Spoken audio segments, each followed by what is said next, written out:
We currently see the world as a physical, mechanical machine. Everything is chemistry and atoms and stuff like that.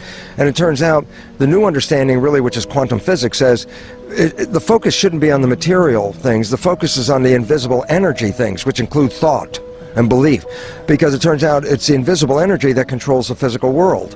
And this is what quantum physics talk about. They talk about what they call the field.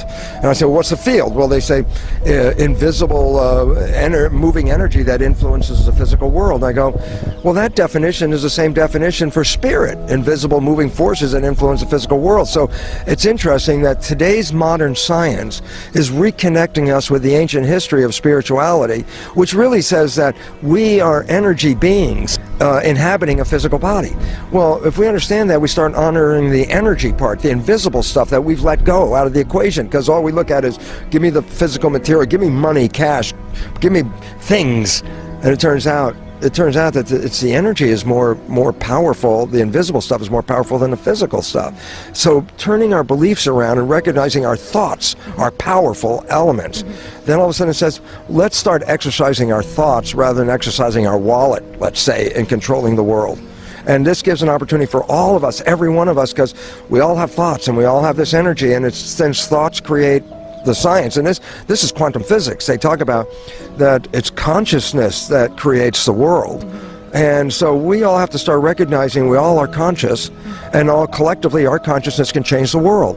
So when you have a lot of people out there saying, oh my God, the world's out of control, I say, yeah, but all you need is a lot of people who know that to say, let's consciously create the different world, and then we're not held victim of the world that we're in, because we can manifest the world that we want. And that's why I get so excited by all the viewers out there, because each viewer out there represents another consciousness that, with all the other consciousness, can change the world. And this is what the evolution is all about. What we're facing is an evolution, not a physical evolution. It's how we relate to each other with our consciousness. So we're all coming together in one giant consciousness called humanity. And this is the evolution we're facing. Yes, you were explaining in your lecture yesterday that we were going from a church-based very much model to then, now science is giving us the truth. Science has been doing that for 150 years. So we left the church-based model of a spiritual world, entered into the science-based model of a physical world. We played both of those worlds now. And what's the evolution? The evolution says both of those worlds collectively make the world. So it's not just spiritual, it's not just material. You have to bring both of them together.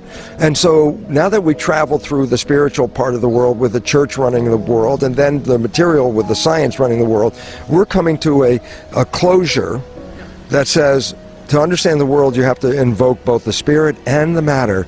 And that's why consciousness, when I talk about spirit, is that really our consciousness, our energy, our thoughts. It's not physical, it's energy. And yet science now tells us those thoughts are shaping the physical world. So we can change the world we live in by just changing our thoughts, but that means changing the programming.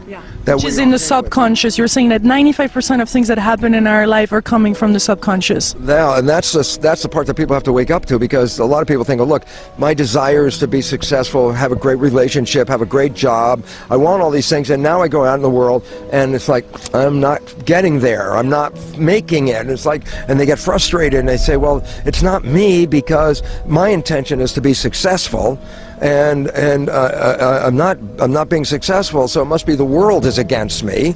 And then all of a sudden I'm a victim of, like, well, this is not the world I wanted. And it turns out, no, it's not the world your conscious mind wanted, but it's the world your subconscious mind has been programmed to create.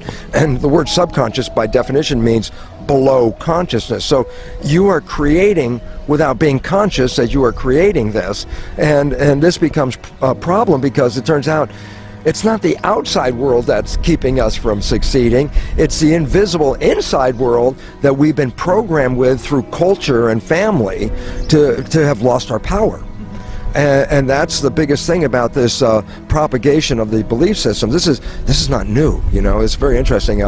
The Jesuits, 500 years the Jesuits of the church, they would boast. They would say, give me a child until it's 6 or 7, and it will belong to the church for the rest of its life. What they knew is what we're talking about in the new biology. The first 6 years of your life is programming.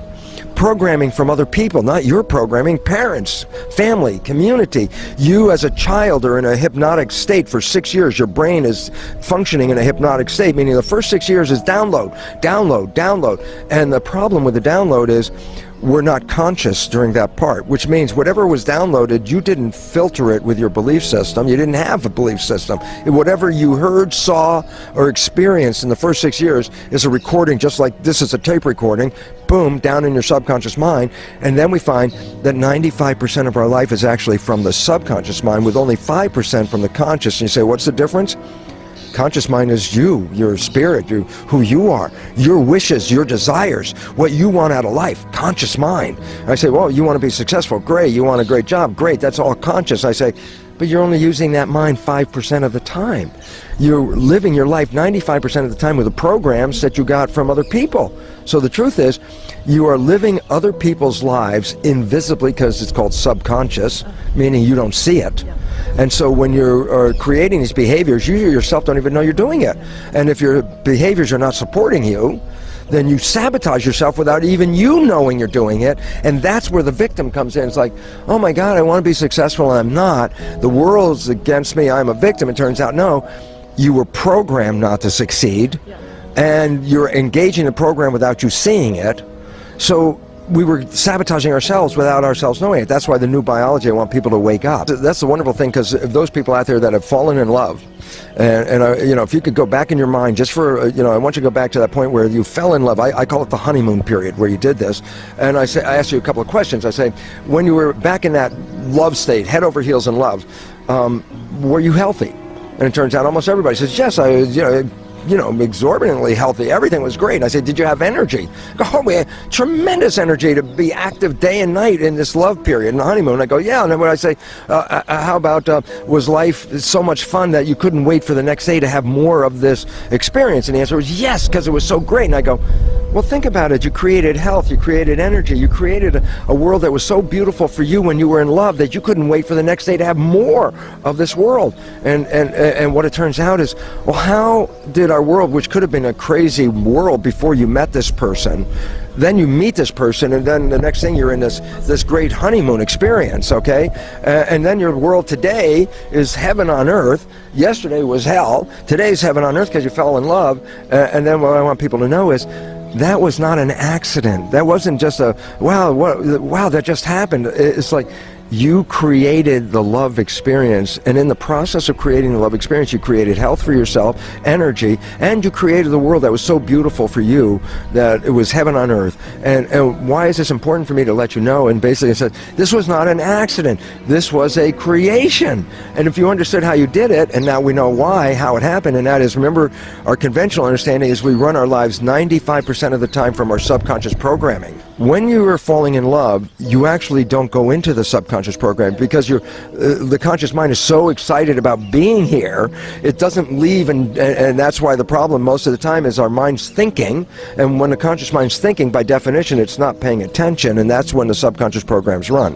When you're in love, the conscious mind doesn't want to go anywhere, it wants to be right here and take in all that love. So this is one time in your life where you have a tendency to stay in the conscious mind. I said, well, what happens when you stay in the conscious mind? The answer was, you created heaven, because you were creating from your wishes and desires. But the moment life gets busy again and your conscious mind starts to travel, then you go to the default, and the default is a subconscious program. But those programs came from your parents, your family, and community, so they're not even your beliefs. So you start living other people's lives. So for me, what does it all mean? And as you express, is like, when we're in love, we create heaven on earth. What if we could learn to stay in our conscious mind, which is called Buddhist mindfulness? It's a practice. It means that you can then have a honeymoon every day for the rest of your life on this planet, because it was only when we get out of our conscious mind that we return back to the hell on earth again. And that's because we were actually creating that without ourselves even knowing it. When we have a group of people and we do like kinesiology muscle testing, one of the questions that I love to ask, the first question in muscle testing is, you know, get ready to do a muscle test, hold out your arm, and then make a statement, I love myself. The most surprising thing is, I think up to 80% of the audience will not test positive for that belief. And that's because during our childhood development, we were so criticized by our parents and our family, and criticized to do better. which meant at some point is, well, why are we being criticized? Well, our parents want us to do better, but if our subconscious mind's just recording the criticism and our conscious mind's not there, then our belief of who we are the critical things like, oh, you're not smart enough, you're not lovable enough, you're not, you can't do sports, you don't deserve things. These are what parents say. When we put that down in our subconscious, that becomes our belief system, our subconscious, and since we run our lives 95% of the time from that, that's why when you check, do I love myself, and the answer comes out, well, what kind of childhood language did you hear from your parents? And the issue is that's why 80% of the people cannot test well for loving themselves, because their subconscious never got the program from the parents, oh, you're the most wonderful, loving child, and you can do anything, and we support you in everything and all that. If you didn't get that, then you got criticism. And if that criticism went in the subconscious mind, then that was recorded and you become the criticism. All of us, we should test that as just, do I love myself? And why is this an issue? If you can't love yourself, then how are you going to find somebody to love you? Because the first thing your psychology would say was, I can't love myself, and this person says they love me. Why would they love me? And I don't even love myself, so they obviously are not a good judge of love, because if they're loving me and I don't love me, then we don't agree on that. And people sabotage themselves because of these subconscious beliefs. So to fall in love, the first thing is you got to love yourself.